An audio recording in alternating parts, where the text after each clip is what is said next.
C'est à Montrouge qu'aujourd'hui était présenté un projet un peu fou. La CMF, Confédération musicale de France, bien connue des musiciens, travaille dans le plus grand secret au lancement d'une bibliothèque qui révolutionnera le genre. Après les bibliobus, place à l'Aérotilus, la première partothèque volante au monde.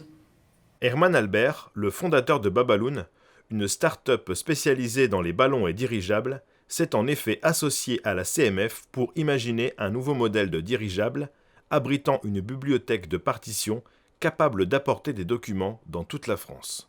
Monsieur Albert, comment est né un tel projet? Alors, Karl et moi, on se connaît depuis nos 15 ans. On est dans le même orchestre. À l'issue de mon diplôme d'ingénieur en aéronautique, j'ai fondé ma société, Babaloon. Alors, pour la petite anecdote, en fait, tout a commencé sur une plaisanterie entre Karl et moi quand il est arrivé à la CMF en tant que bibliothécaire. On était parti dans l'idée d'inventer une bibliothèque volante. Sauf que l'idée est restée, qu'entre-temps, j'ai développé mes premiers ballons dirigeables. Du coup, j'ai proposé d'abord à Karl, puis au président de la CMF de bénéficier gratuitement de l'un de mes modèles, tout en l'adaptant à leurs besoins. Et c'est une façon pour moi de rendre hommage à ma passion première, qui est la musique.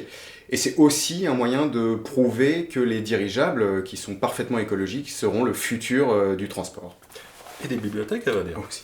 Mais justement, pour les bibliothèques, il doit y avoir des contraintes particulières. Oui, il y en a quelques-unes, mais l'essentiel, en fait, c'est que le dirigeable est capable de supporter plus de 3 tonnes, et du coup, facilement une bibliothèque de 20 000 partitions. En fait, on l'a baptisé d'un nom que j'aime beaucoup, l'Aérotilus, en hommage au Nautilus développé par Jules Verne. En fait, l'idée, c'est d'aller 1 ou 2 fois par mois dans les régions, voir nos fédérations. Les adhérents pourront venir à l'aérodrome emprunter des partitions qu'ils nous rendront la fois suivante quand on repassera. Et comme l'aérotilus est très facile d'utilisation, du coup, on peut aller dans toute la France voir tous nos adhérents. Monsieur Morisot, quand on vous a présenté le projet, quelle a été votre réaction?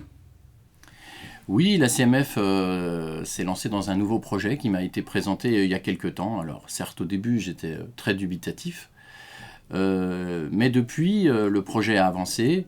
On a fait un premier vol en dirigeable, on a aussi formé les équipes de la CMF, tout ça dans le but de faire une tournée en France pour présenter, distribuer des partitions à nos adhérents et donc offrir un nouveau service à tous les adhérents de la CMF.